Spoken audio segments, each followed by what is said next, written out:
Thank you, Mr. Acting Attorney General.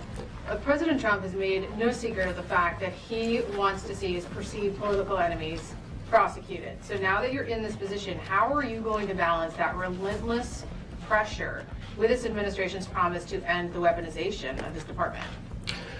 Well, look, first of all, we have thousands of ongoing investigations and prosecutions going on in this country right now. And it is true that some of them involve men, women, and entities that the president in the past has had issues with and that believe should be investigated. That is his right, and indeed it is his duty to do that, meaning to lead this country. And so I do not view this as pressure. I do not view this as something that is going to keep me up at night, except to make sure that we are investigating every case that we have to the fullest extent of the law and using all the resources we can. And when you talk about weaponization, and it's become a word that is supposedly that when we talk about ending weaponization, as if that's a bad thing for us to do.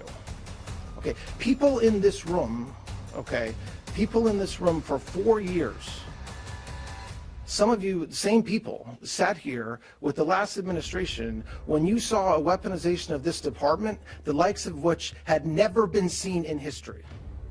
And some of you are looking down now, and I get it, because you had a president who was indicted 4 times by this department. You had a president who along with this department had assistance. So this department helped 2 other local DAs go after the president. You had this department who stood idly by while states tried to keep President Trump off the ballot. Okay, that's what happened the past 4 years.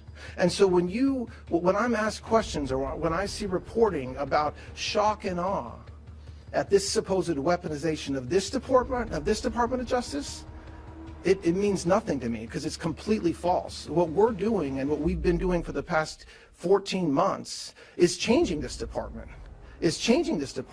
We're no longer, people say the president wants to go after his political enemies. No, the president has said time and time again that he wants justice.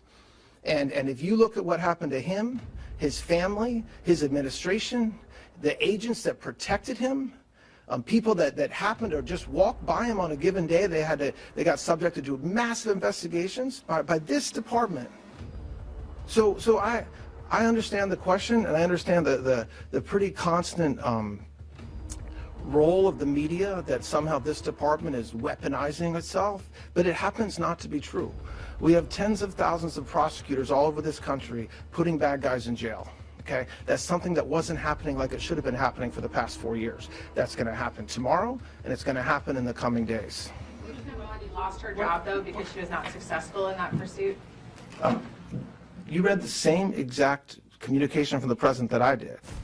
Pam Bondi is a trusted friend of President Trump's, will remain so. And no, nobody has any idea why the Attorney General is no longer the Attorney General and I'm the Acting Attorney General, except for President Trump.